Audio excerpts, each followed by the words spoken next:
이 시간 함께 보실 하나님 말씀입니다. 요한복음 7장 37절에서 44절까지 말씀입니다. 요한복음 7장 37절에서 44절까지 말씀을 저와 여러분들께서 한 절씩 교독하도록 하겠습니다. 명절 끝날 곧 큰 날에 예수께서 서서 외쳐 이르시되 누구든지 목마르거든 내게로 와서 마시라. 나를 믿는 자는 성경의 이름과 같이 그 배에서 생수의 강이 흘러나오리라 하시니 이는 그를 믿는 자들이 받을 성령을 가리켜 말씀하신 것이라. 예수께서 아직 영광을 받지 않으셨으므로 성령이 아직 그들에게 계시지 아니하시더라. 이 말씀을 들은 무리 중에서 어떤 사람은 이 사람이 참으로 그 선지자라 하며 어떤 사람은 그리스도라 하며 어떤 이들은 그리스도가 어찌 갈릴리에서 나오겠느냐. 성경에 이르기를 그리스도는 다윗의 씨로 또 다윗이 살던 마을 베들레헴에서 나오리라 하지 아니하였느냐 하며 예수로 말미암아 무리 중에서 쟁론이 되니 그 중에는 그를 잡고자 하는 자들도 있으나 손을 대는 자가 없었더라. 아멘. 네, 주일 2부 예배 오신 우리 성도님들을 주 안에서 사랑하고 축복합니다. 우리 중층에 계신 분들도 주 안에서 사랑하고 축복합니다. 아멘. 네. 오늘 설교의 제목을 한번 따라해 보도록 하겠습니다. 생수의 강이 흘러나오리라. 생수의 강이 흘러나오리라. 네, 감사합니다. 제법 오래된 이야기입니다. 제가 대학교 2학년 때 있었던 이야기입니다. 저는 대학생 시절에 여러분들 혹시 들어보셨는지 모르겠습니다. CCC라고 하는 기독교 동아리에 참여를 해서 활동을 한 적이 있습니다. 사실 대학교 다니는 내내 4, 5년 동안 줄곧 CCC에 몸담고 활동을 했는데요. 한 번은 제가 동아리 방에 앉아 있었습니다. 그런데 그때 함께 그 CCC 활동을 하던 친구 중에서 가장 저와 친한 동기 친구가 방 안으로 쑥 들어오는 거예요. 그러면서 자리에 앉았습니다. 그런데 그 친구의 손에는 성경책이 들려져 있었습니다. 그 친구가 저에게 앉자마자 이렇게 얘기하는 거예요. 주헌아, 여기 좀 봐봐. 어디? 그 친구가 가리키는 그 성경을 보니까 오늘 우리가 읽은 본문 요한복음 7장 말씀이 펼쳐져 있습니다. 그 친구가 저에게 물었어요. 이 말이 사실이니? 도대체 뭐가? 여기 좀 봐봐. 여기 37절, 38절 말이야. 그래서 그 가리키는 성경 구절을 제가 눈으로 따라 읽었거든요. 이렇게 기록되어 있었습니다. 누구든지 목마르거든 내게로 와서 마시라. 나를 믿는 자는 성경의 이름과 같이 그 배에서 생수의 강이 흘러나오리라. 이 말이 사실이냐고. 그 친구가 저에게 이렇게 질문을 던지는 것이었습니다. 아니 당연하지. 성경이 언제 거짓말하는 거 봤어. 성경은 하나님 말씀이니까 당연히 사실이지. 하지만 이 친구의 마음은 여전히 답답해 있었습니다. 자, 그러면 이 말씀 가운데 나오는 이 생수의 강이 도대체 뭐야? 이렇게 질문을 던졌어요. 제가 성경책을 쭉 눈으로 따라 읽다 보니까 39절쯤에 보니까 이는 믿는 자들이 받을 성령을 가리켜 말씀함이라. 이 말씀이 나오더라고요. 그래서 그거는 당연히 성령님이지. 이제 이렇게 대답을 해 주었습니다. 하지만 이 친구는 여전히 마음에 답답함을 가지지 못하고 저에게 되려 반문을 했습니다. 야, 그건 나도 알아. 그건 나도 아는데 정말로 예수님을 믿는 사람들이 받을 그 배에서 솟아나는 그 생수의 강이 정말로 뭐냐고 이제 이렇게 질문을 하는 것이었어요. 여러분, 제 친구가 그때 무엇을 궁금해했는지 어느 정도 이해가 되십니까? 그 다음 순간에 제가 어떻게 대답을 했을까요? 저는 모태신앙으로 신앙생활을 하고 또 대학에 가서도 선교 동아리에서 활동을 한 만큼 열정이 있는 신앙인이라고 생각했지만 바로 그때 그 친구의 그 마지막 질문 앞에 저는 아무런 대답을 할 수가 없었습니다. 너무나 부끄러운 생각이 들었습니다. 여러분, 우리가 신앙생활을 하고 인생을 살다 보면은 주님의 말씀을 어느 정도 지식적으로 우리가 알고 이해함에도 불구하고 여전히 우리 삶 가운데 갈급함이라고 해야 될까요? 공허함이라고 해야 될까요? 답답함이라고 해야 될까요? 이러한 마음과 생각들이 들지 않으시는지요? 우리가 아무리 좋은 의미에서 공부와 일과 또 사업과 성공을 위해서 열심히 뛰어다닌다 할지라도 마음 한구석에는 여전히 목마름을 느낄 때가 있지 않느냐 하는 말씀입니다. 자, 그런데 오늘 본문에 보니까 요한복음 7장 말씀 속에서 우리 주님께서는 바로 그러한 사람들에게 이렇게 외치십니다. 누구든지 목마르거든 내게로 와서 마시라. 저는 오늘 이 본문 말씀을 통해서 예수님께서 약속하신 생수의 의미가 무엇인지에 대해서 함께 여러분들과 묵상해 보고자 합니다. 특별히 오늘 본문 말씀 가운데 눈여겨보면 좋을 가장 깊이 다루기 원하는 한 가지 말씀이 있는데요, 바로 38절 말씀입니다. 우리 같이 한번 읽어볼까요? 화면을 보면서 시작. 나를 믿는 자는 성경의 이름과 같이 그 배에서 생수의 강이 흘러나오리라 하시니. 아멘. 네, 이 구절은 제 친구가 손가락을 짚어서 가리켰던 바로 그 성경 구절이기도 합니다. 저는 이 1시간 예배 시간 동안에 이 한 구절을 깊이 묵상해 보기를 원하는데요, 이 본문에 대해서 세 가지 주제로 나누어서 함께 다뤄보기를 원합니다. 먼저 첫 번째로는 만약 주님께서 말씀하신 이 생수의 강이 정말 있는 것이라고 한다면 그 생수의 강의 근원이 무엇일까 하는 것입니다. 여러분, 우리 한국에도 여러 아름다운 강들이 많이 있지 않습니까? 그리고 강들마다 발원지가 있고 근원지가 있잖아요. 마찬가지로 주님께서 약속하시는 그 생수의 강이 있다면 그 강의 근원지가 어디인가를 물어보고 싶습니다. 또 두 번째 주제는 생수의 강이 무엇인가 하는 것입니다. 네, 제 친구가 분명히 말씀에 기록되어 있음에도 불구하고 궁금했던 그 생수의 강이 무엇인가. 또 세 번째 주제는 오늘 본문 말씀 속에서 생수의 강이 흘러나오리라 이렇게 말씀하고 있잖아요. 그러면 흘러나온다고 하는 것은 우리에게, 저와 여러분들에게 어떤 의미인가, 이런 부분들에 대해서 다뤄보기를 원합니다. 오늘 본문의 설교의 결론부터 여러분들에게 말씀드리고 시작하도록 하겠습니다. 첫 번째로 생수의 강은 어디에서 시작되는가? 어디에서 시작됩니까? 예수 그리스도입니다. 두 번째로 생수의 강은 무엇인가인데요, 어떻게 되어 있습니까? 성령님입니다. 네, 오늘 본문 말씀에 그렇게 기록되어 있기 때문이기도 하지만 또 성령님이면서 동시에 성령님의 권능과 능력과 성령님이 주시는 기쁨과 또 영원한 생명 등을 뜻하기도 합니다. 또 세 번째 주제는 흘러나오리라인데요, 여러분, 흘러나오리라고 했을 때 이 의미가 무엇인가? 제가 찾아본 답은 내 삶의 변화입니다. 이 삶의 변화는 점진적으로 또 단계적으로 일어나지만 반드시 우리 내면 속에 일어나는 변화이고, 또 이것은 내 개인에게만 머무는 것이 아니라 우리 사회로 흘러 넘치는 이런 변화를 뜻하기도 합니다. 자, 먼저 첫 번째로 우리 생수의 강의 근원에 대해서 살펴보도록 하겠습니다. 첫 번째는 생수의 근원입니다. 여러분, 오늘 본문에 보니까 생수의 강이라고 하는 단어가 분명하게 등장하고 있지 않아요? 그런데 여러분, 이 생수의 강의 근원이 무엇입니까? 제가 정답을 말씀드렸지만 바로 예수 그리스도이십니다. 사실 오늘 본문 속에서 우리 주님께서 말씀하신 이 생수 혹은 생수의 강은 우리가 목마를 때 마시는 이런 물리적인 물을 뜻하는 것은 전혀 아닐 것입니다. 이 생수의 강이란 우리의 영혼의 목마름을 채워줄 수 있고 시원하게 해주는 성령님을 뜻하는 말씀입니다.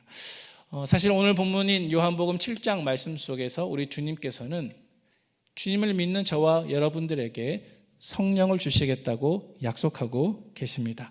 성령님은 단지 우리에게 오실 뿐만이 아니라 우리에게 내주하셔서 주님을 믿는 모든 자들 안에서 넘쳐 흐르는 생수의 강이 된다고 말씀하십니다.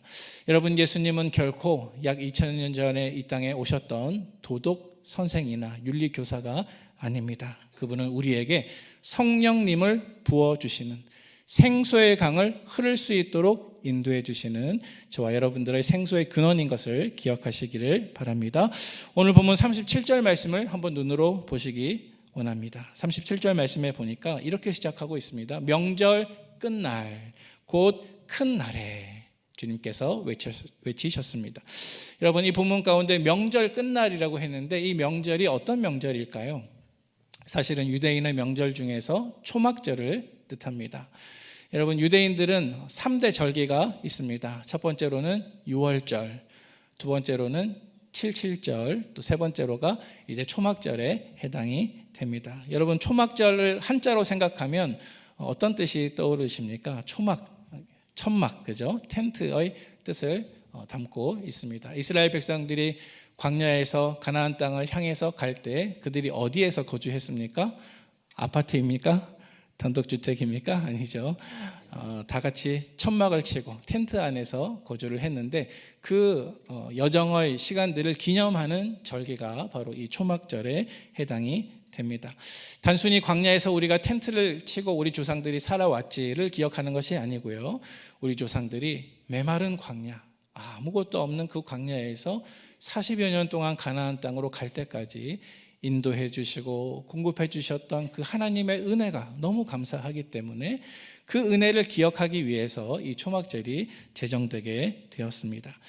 자, 그런데 예수님 시대에 이 초막절이 되면 이 초막절마다 꼭 반드시 행하는 아주 특별한 예식이 한 가지가 있었습니다. 그것은 바로 제사장들이 이 초막절 절기가 진행되는 7일 동안 매일마다 예루살렘 성전에서부터 금이나 은으로 만든 항아리를 들고 대열을 맞추어서 실로암 못으로 이동하는 거예요.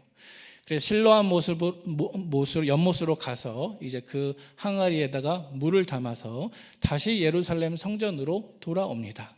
그리고 나서 그 물을 어떻게 하냐 하면 성전 안에 있는 제단 주위에 붓습니다. 그래서 이렇게 붓는 의식을 그들이 초막절마다 매번 행하게 되었습니다. 여러분, 예수님 시대에 왜 사람들이 이렇게 물을 붓는 의식을 했을까요? 아마도 두 가지 이유가 있다고 생각이 됩니다. 먼저 첫 번째로는 그들의 조상들이 과거에 물이 없는 광야에서 그 40년의 시간들을 버티고 지날 때마다 하나님께서 물을 공급하셨던 그 크신 하나님의 은혜를 생각하는 마음으로 물을 부었을 것이고요. 또 한 가지 두 번째 이유는 비록 과거일 뿐만이 아니라 오늘날 그들이 농사짓고 그들이 생활할 때에도 하나님께서 때에 따라서 너무 메마르지 않도록 적정하게 비를 내려주시고 물을 공급하여 주셔서 생명을 지탱해 주시고 우리를 도와달라고 간절히 기도하는 마음으로 그들이 그러한 의식을 행했을 것입니다. 자, 그런데 예수님께서 서셔서 외치신 그때는 바로 이렇게 물을 붓는 의식이 거의 다 끝날 무렵인 명절 마지막 날이었습니다. 그 끝날에 주님께서 성전에서 서셔서 누구든지 목마르거든 내게로 와서 마시라 이렇게 외치시고 계시는 것입니다. 여러분, 예수님께서 왜 이렇게 외치셨을까요? 사실은 이스라엘 조상들이 광야에서 마셨던 그 물을 공급해 주셨던 그 생수의 근원이 누구이셨기 때문에 바로 주님이셨기 때문에 지금 현재 유대인들이 주님 우리를 축복해 주시고 우리에게 공급해 달라고 기도할 때 그 축복을 주실 수 있는 근원이 누구이시기 때문에 바로 예수 그리스도 자신이시기 때문에 그렇습니다.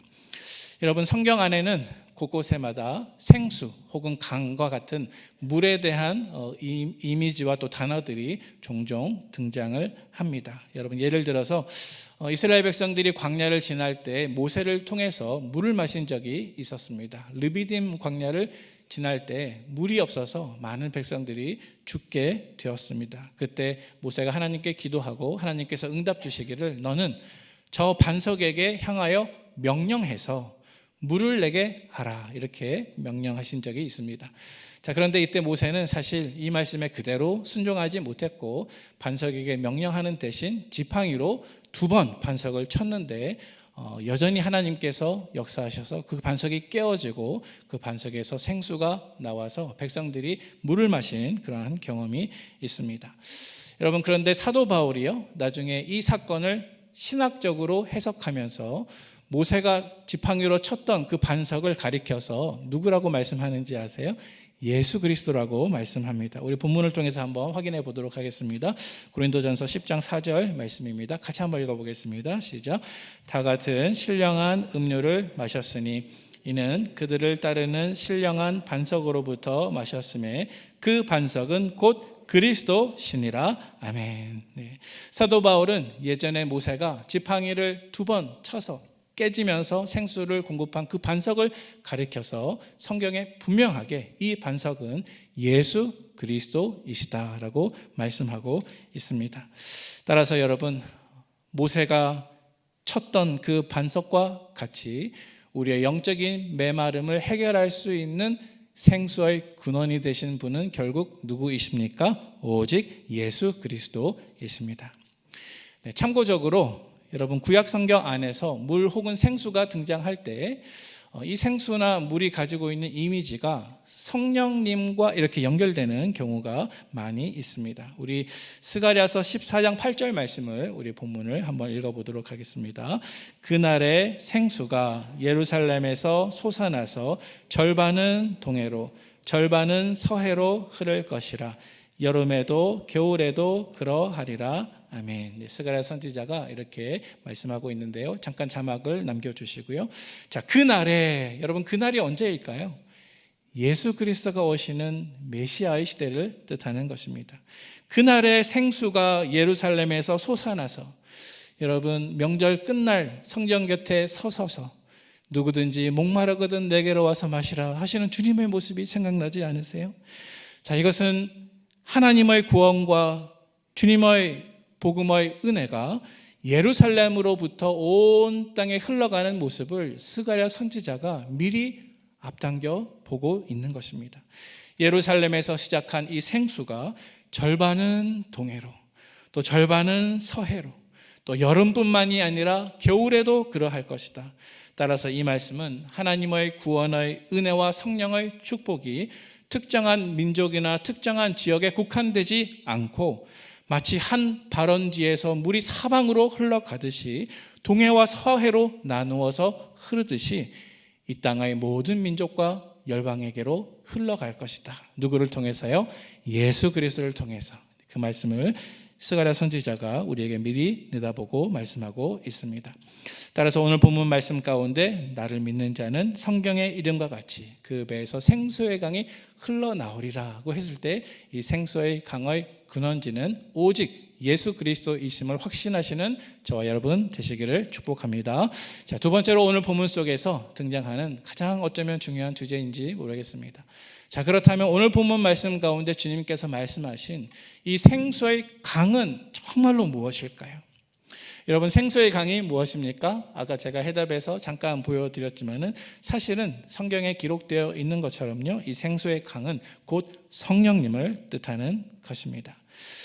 여러분, 신약 복문 속에서 생수는 성령님을 많이 이렇게 가리키는 용어인데요.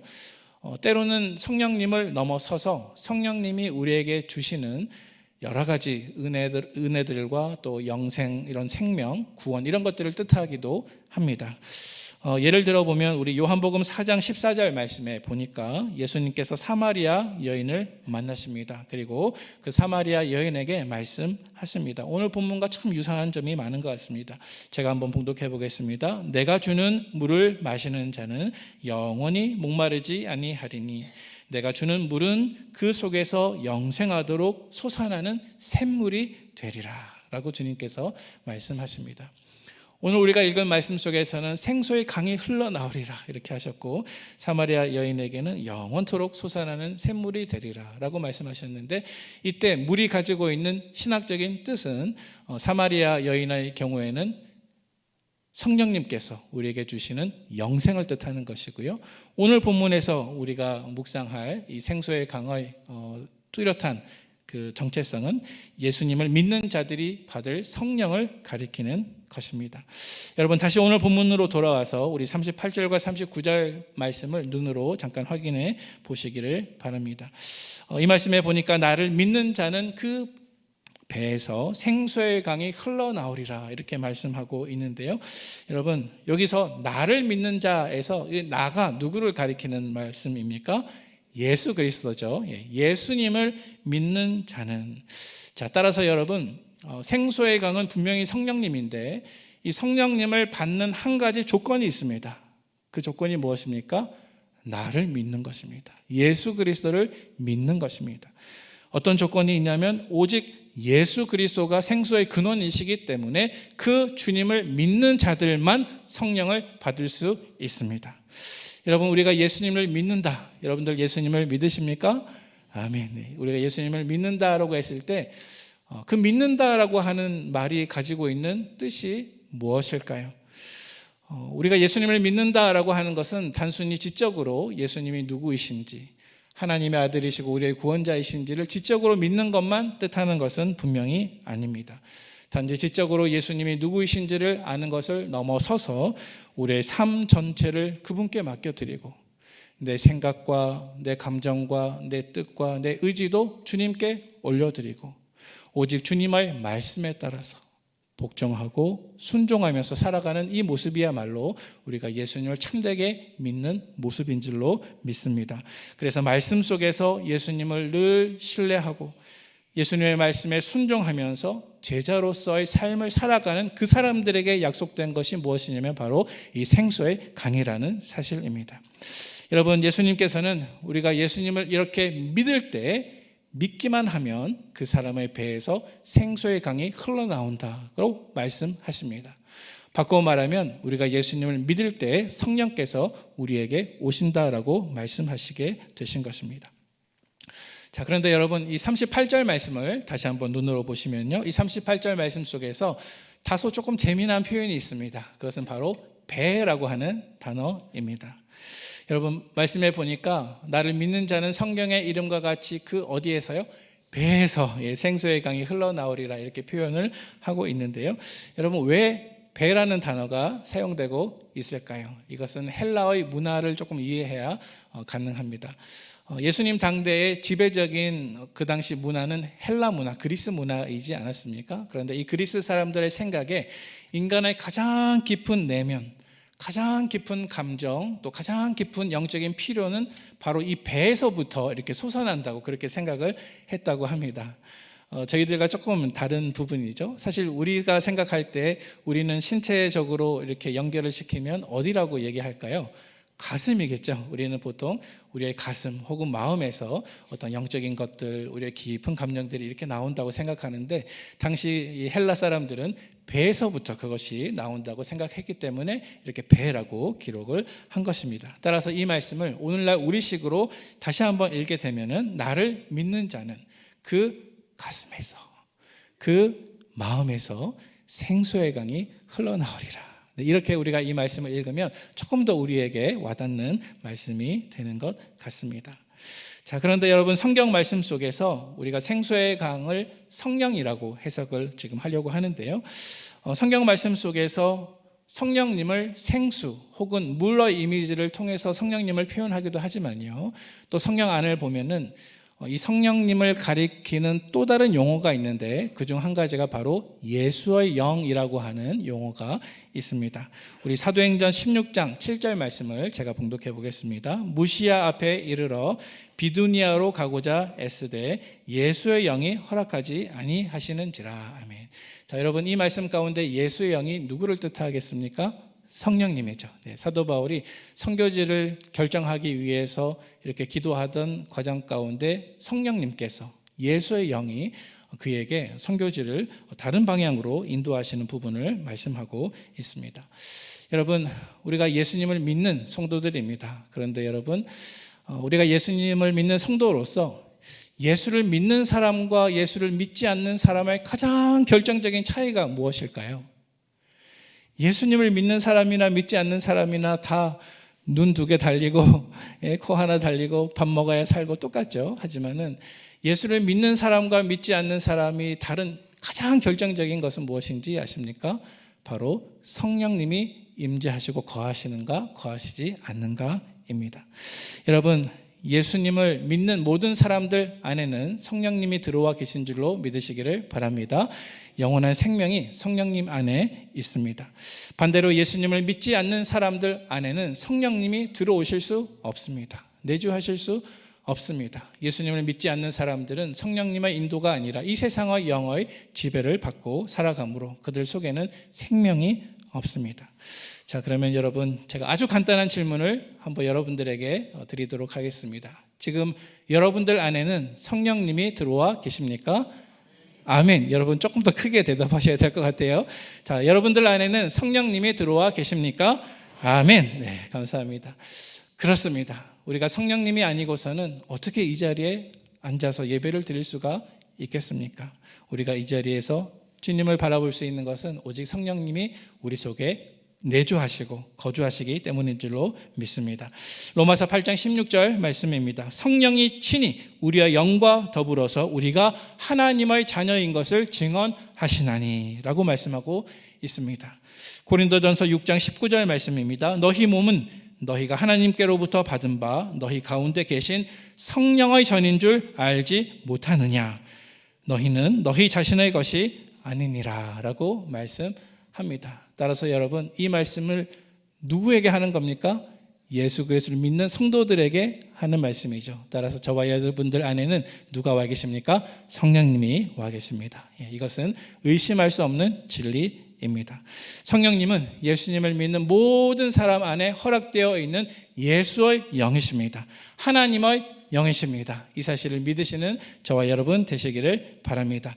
그분의 역사로 말미암아 우리 안에 있는 예수의 영의 역사로 말미암아 우리의 삶 속에 영원한 생수의 강이 흘러넘치게 될 것입니다. 자, 여러분, 그렇다면 우리 가운데 생수의 강이 있고 그 강은 성령님을 뜻한다는 것까지는 알겠는데요. 자, 그러면 여러분, 성령님은 어떤 분이시고 또 성령님은 우리 삶 속에 어떤 역할을 하고 계십니까?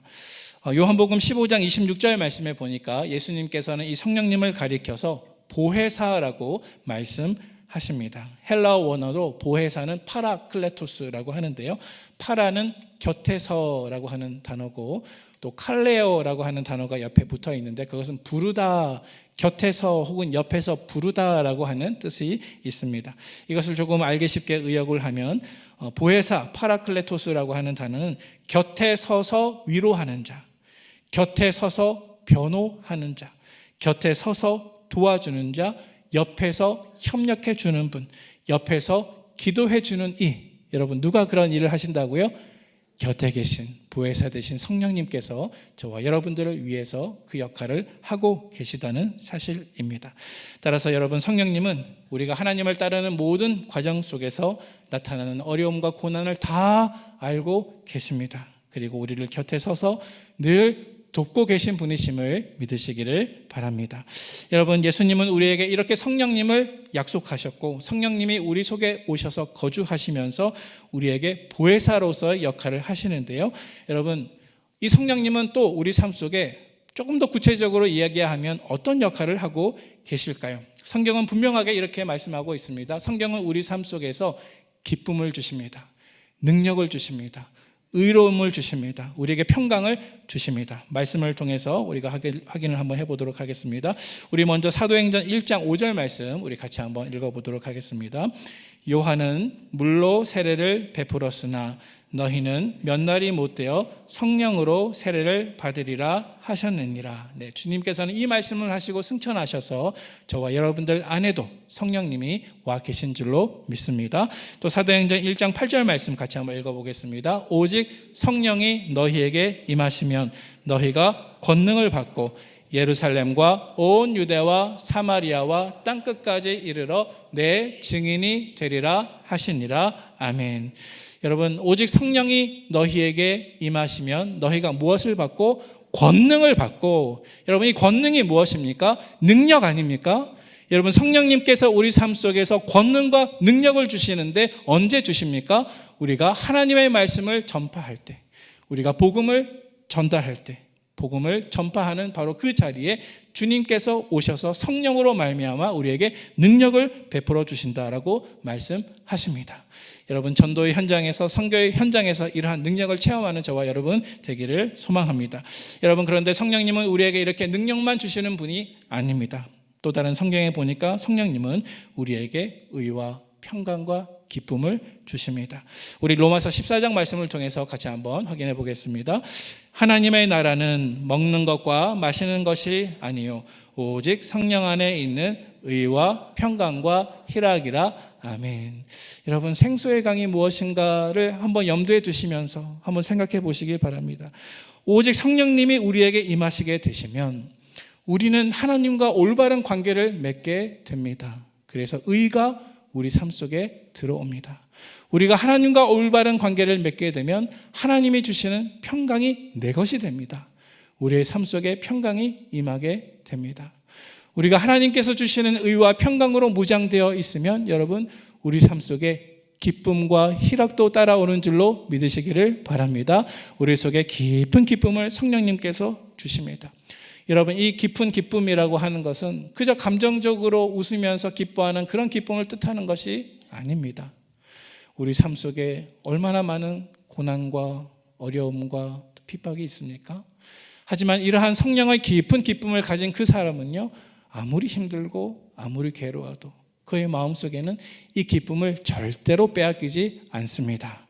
모든 환경이 좋아서 기뻐하는 것이 아니라 성령님께서 나에게 주시는 그 의와 평강과 희락의 기쁨이 내 안에 있기 때문에 아무도 빼앗지 못하는 기쁨을 가질 수 있는 사람이 바로 이 생수의 강을 마음속에 가진 사람인 줄로 믿으시기를 바랍니다.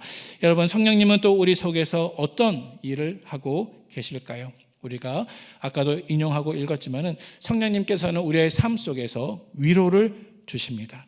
우리 요한복음 16장 7절 말씀 제가 다시 한번 읽어보겠습니다. 그러나 내가 너희에게 실상을 말하노니 내가 떠나가는 것이 너희에게 유익이라. 내가 떠나가지 아니하면 보혜사가 너희에게로 오시지 아니할 거예요. 가면 내가 그를 너희에게로 보내리리라고 말씀하십니다. 네, 주님께서는 다시 한번 성령님을 가리켜서 보혜사라고 말씀하셨습니다. 보혜사 성령님은 단순히 우리를 돕고 능력 있게 만드는 것을 넘어서서 언제나 우리를 위로해 주시고 삶의 모든 어려움을 견뎌낼 수 있도록 지탱해 줄 수 있고 도와주시는 분이 바로 이 성령님인 것을 기억하시기를 바랍니다.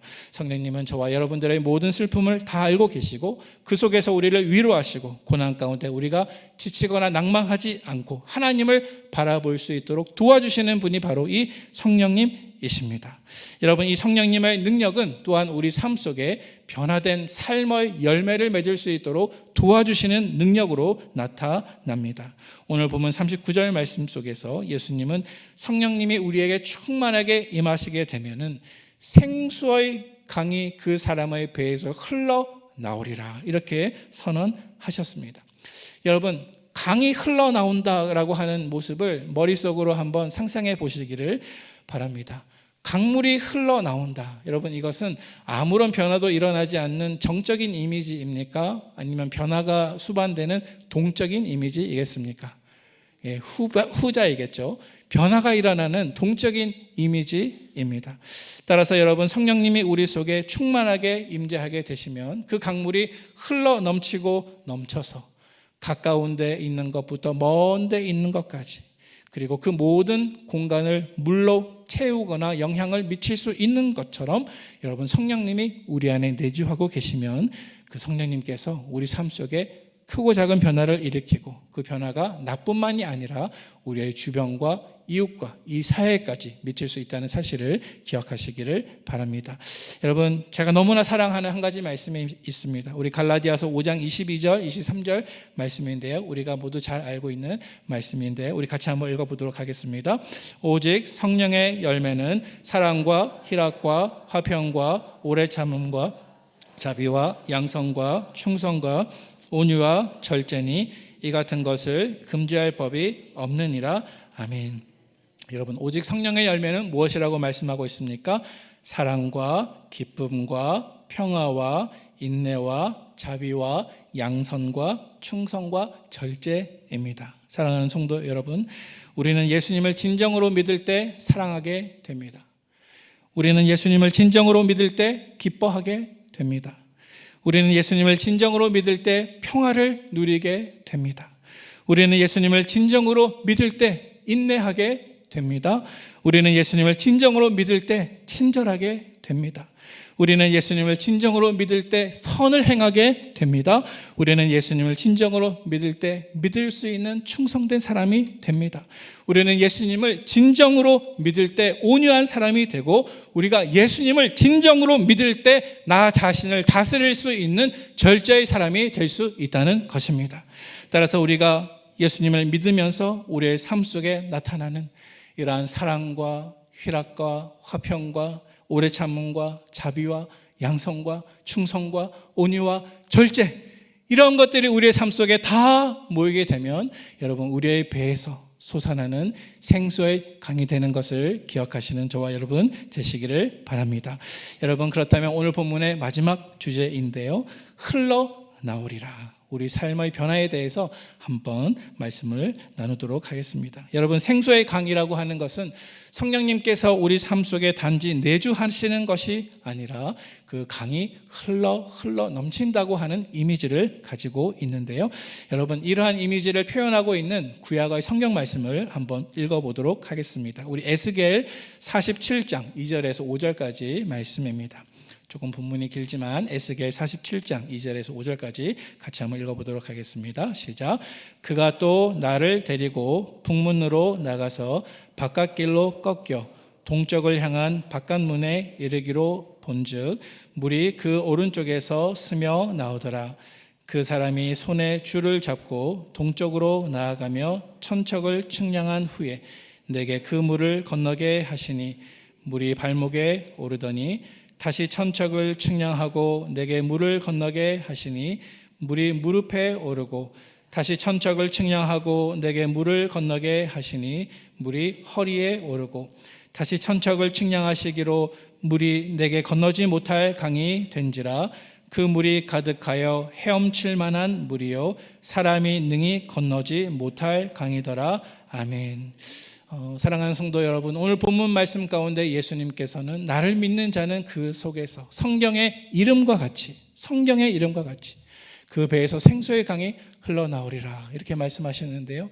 여러분, 성경에 어디에 나올까요? 여러분, 오늘 보면 요한복음 말씀과 이 에스겔 말씀을 한번 연결시켜 보기를 원합니다. 여러분, 에스겔 47장 말씀 속에서 선지자 에스겔은 그의 사역 거의 마지막 부분에 있어서 하나님께서 보여주신 마지막 환상을 바라보았습니다. 그 마지막 환상은 바로 성전 문지방에서 물이 흘러나오는 환상이었습니다. 물이 흘러나왔습니다. 처음에는 여러분 말씀해 보니까 어디까지 찼다고 했습니까? 발목까지. 그 다음에는 어디까지 찼습니까? 무릎까지. 그 다음에는 어디까지 찼습니까? 허리까지. 그 다음에는 어떻게 되어 있습니까? 온 몸이 잠긴 만큼 물이 흘러나왔다 말씀하고 있습니다. 그래서 이 환상 속에서 성전의 문지방에서 흘러나온 그 물이 흘러 넘치고 넘쳐서 성전 주변에 있는 모든 죽은 땅들을 살려내고 죽어있는 것들을 다시 생명으로 돌이키는 이러한 환상을 에스겔 선지자가 바라보았다는 것입니다. 그런데 오늘 성경에서 주님께서 성전 곁에 서셔서 누구든지 목마르거든 내게로 와서 마시라. 나를 믿는 자는 그 배에서 생수의 강이 흘러나오리라, 이렇게 말씀하셨지 않습니까? 여러분, 이 말씀을 두 말씀을 한번 연결시켜 보면은 여러분, 생수의 강이 흘러나오리라 라고 하는 것은요, 여러분, 점진적인 그러나 반드시 일어나는 단계적인 삶의 변화를 뜻하는 것입니다. 여러분, 처음에는 어디입니까? 발목입니다. 그 다음엔 어디입니까? 무릎입니다. 그 다음엔 어디입니까? 허리입니다. 그 다음엔 어떻게 되겠습니까? 몸 전체가 잠기게 될 것입니다. 여러분, 비록 우리가 예수님을 믿는다고 해서 처음부터 완전해지지는 않습니다. 내가 예수님을 아무리 믿는다고 해도 옛 습관은 여전히 남아있지 않겠습니까? 하지만 여러분, 우리가 이러한 비전을 가지기를 원합니다. 이러한 점진적인 삶의 변화에 대한 꿈을 꾸기를 원합니다. 우리가 예수를 믿고 성령님이 내 안에 거주하시면 그 생수의 강이 나에게서부터 흘러 넘쳐서 어느덧 발목까지, 어느덧 내 무릎까지 왔네, 어느덧 허리까지 왔구나, 어느덧 내 몸 전체가 잠겼구나 하고 고백하는 날이 반드시 올 줄을 믿습니다. 여러분, 에스겔 말씀 속에는 이런 말씀도 있습니다. 에스겔 36장 26절 27절 말씀인데요. 또 새 영을 너희 속에 두고 새 마음을 너희에게 주되 너희 육신에서 굳은 마음을 제거하고 부드러운 마음을 줄 것이며 내 영을 너희 속에 두어 너희로 내 율례를 행하게 하리니 너희가 내 규례를 지켜 행할지니라. 아멘. 여러분, 에스겔 선지자는 또 다른 환상 속에서 하나님께서 성령을 성도들에게 부어주셔서 그것이 새 마음이 되고 그 새 마음을 가지고 하나님의 율법과 법에 순종하는 삶을 사는 그러한 환상을 바라보게 되었습니다. 여러분, 아까도 우리가 인용했지만 갈라디아서 5장 22절 이하 오직 성령의 열매는 사랑과 희락과 화평과 오래 참음과 자비와 양성과 충성과 온유와 절제니 이 같은 것들을 금지할 법이 없느니라 이렇게 말씀하셨는데요. 여러분, 이 시간에 잠시 예수 그리스도를 믿고 나서 지금까지 내 자신의 인생의 모습을 한번 되돌아보기를 원합니다. 여러분, 주님을 믿고 지금까지 시간이 흐르는 동안 저와 여러분들의 삶 속에서 얼마만큼 이러한 변화들이, 이러한 삶의 열매들이, 성령의 열매들이 맺혀지고 있습니까? 비록 처음부터 우리가 완벽해질 수는 없겠지만 이 시간 하나님 앞에 우리 자신들을 돌아보면서 기도할 때 주님, 어느새 내 삶이 변화되는 것을 바라보게 하여 주옵소서. 어느새 내 삶의 변화가 발목까지 이르고 어느새 내 삶의 변화가 무릎을 넘어 허리를 넘어 내 온몸을 감싸는 이러한 신실한 변화가 예수님께서 약속하신 그대로 나의 것이 되게 하여 주옵소서. 이렇게 기도하시는 우리 성도님들 되시기를 바랍니다. 만약 우리가 우리 안에 이러한 내적인 변화를 갖게 되면 이 영향력이 우리 개인의 삶뿐만이 아니라 내가 접하고 내가 만나는 이웃들과 이 사회로까지 분명하게 흘러가게 될 것입니다. 그래서 성령께서 주시는 기쁨이 내가 속한 공동체에 들어오게 되고 성령께서 주시는 평화가 내가 속한 이웃에 미치게 되고 성령님께서 주시는 자비와 사랑이 어려움을 당한 이웃들에게 미치게 되는 축복의 통로가 될 줄로 믿습니다. 여러분, 마지막으로 이사야 58장 11절 말씀 속에서 하나님은 이렇게 약속하십니다. 그 마음속에 성령님이 내주하셔서 생수의 강을 경험하는 사람이 어떤 삶을 사는 사람들인가? 우리 같이 한번 읽어보겠습니다. 여호와가 너를 항상 인도하여 메마른 곳에서도 내 영혼을 만족하게 하며 내 뼈를 견고하게 하리니 너는 물된 동산 같겠고 물이 끊어지지 아니하는 샘 같을 것이라. 할렐루야.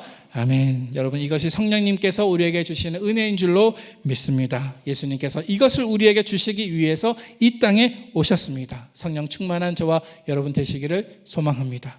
여러분의 삶이 물된 동산이 되기를 축복합니다. 주님께서는 지금도 저와 여러분들을 부르고 계십니다. 누구든지 목마르거든 내게로 와서 마시라.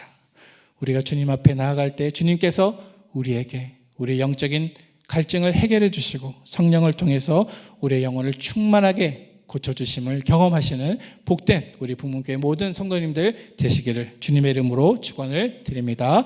아멘. 함께 기도하겠습니다. 하나님 아버지, 감사합니다. 오직 주님의 영광을 위해 살아가는 우리의 일생 되게 하여 주시옵소서. 내 뜻대로 할 수 없습니다. 성령님, 내 안에 계시죠? 주님, 우리가 믿을 때 성령님 내 안에 거주하신다고 말씀하셨죠? 성령님, 우리 안에 계시오니 내 안에 의와 평강과 기쁨과 권능과 능력으로 함께하여 주시옵소서.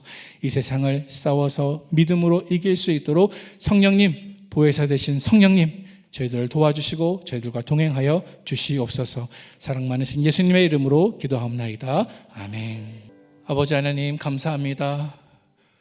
공고하고 힘들고 어려운 우리의 영혼과 우리의 마음속에 새날을 허락해 주실 줄로 믿습니다. 하나님, 우리는 새 것이 되기를 원합니다. 옛것은 지나갔으니 보라, 새 것이 되었도다 말씀하셨사오니 하나님, 이러한 말씀이 우리 자신들의 신앙의 선포와 고백이 되도록 인도하여 주옵소서. 우리의 육정과 우리의 몸의 정욕과 죄를 사랑하는 우리의 마음이 주님의 은혜로 말미암아 다 끊어지게 하여 주시옵소서. 우리의 영혼이 예수 그리스도의 참된 제자로서 이 땅을 승리하며 살아서 정말로 말 그대로 우리의 기도 그대로 하나님께만 영광을 올려드릴 수 있는 복된 인생 될 수 있도록 하나님 우리 성도들의 삶을 사용하여 주시옵소서. 하나님 시간 주님을 예배케 하시니 감사합니다. 성령님께서 우리 가운데 계심을 깨닫게 하시니 감사합니다. 성령님과 동행하게 하여 주옵소서. 24시간 성령님을 의지하게 하여 주옵소서. 24시간 믿음으로 살게 하여 주옵소서. 24시간 하나님만 왕으로 모시며 살게 하여 주시옵소서. 아버지 하나님, 주님 앞에 나올 때 구별된 예물을 올려드린 귀한 손길 기억하여 주시고 쌓을 것이 없도록 부어주시는 하나님의 은혜를 경험하는 이 땅의 풍성한 삶 될 수 있도록 축복하여 주시옵소서. 하나님, 우리 성도들의 삶 가운데 연약한 육신의 질병과 마음의 상처와 아픔으로 힘들며 주님 앞에 나아오는 것조차 어려운 성도들 있습니까? 하나님, 이 시간 찾아가 주옵소서. 마음을 만져 주옵소서. 안수하여 주옵소서. 주님 치유하여 주시옵소서. 아버지 하나님, 이 시간 특별히 경제적인 어려움과 사업적인 힘든 일 때문에 너무나 빚이 많아서 아버지 하나님 고통하며 신음하는 성도들 있습니까? 아버지 하나님, 우리의 삶 가운데 새날을 허락하여 주시옵소서. 역전의 하나님께서 우리의 모든 쓸 것을 채우시는 것을 믿음으로 나아갈 수 있는 우리의 신앙 되도록 인도하여 주옵소서. 우리의 자녀들과 가족들 가운데 타지나 해위에 혹은 군복무로 여러 가지 어려운 우리의 자녀들과 가족들이 있다고 한다면 이 시간 주님 찾아가 주시옵소서. 평강으로 인도하여 주옵소서. 오고 가는 소식이 아름답고 복된 소식만 되게 하여 주시옵소서. 특별히 우리 교회를 위해서 오랫동안 헌신하시고 눈물로 헌신으로 섬기신 우리 사랑하는 노 부모님들 계십니다. 아버지 하나님, 우리 사랑하는 노 부모님들, 우리 어르신들에게 아버지 하나님 생명의 강건함을 허락하여 주옵소서. 인생의 마지막 시기가 하나님 앞에서 한숨 짓는 시기가 아니라 성령께서 주시는 기쁨과 평강과 의와 소망을 마음껏 만끽하는 하나님 안에 있는 축복된 시간이 될 수 있도록 역전시켜 주시옵소서. 우리의 삶을 주님 붙잡아 주시고 또 다른 한 주간의 삶 동안에 하나님 앞에서 승리하게 하실 예수 그리스도의 이름으로 감사하며 축복하며 기도하옵나이다. 아멘.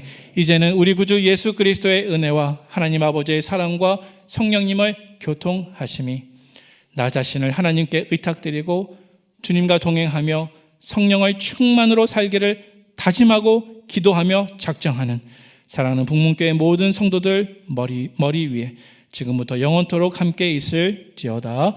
아멘.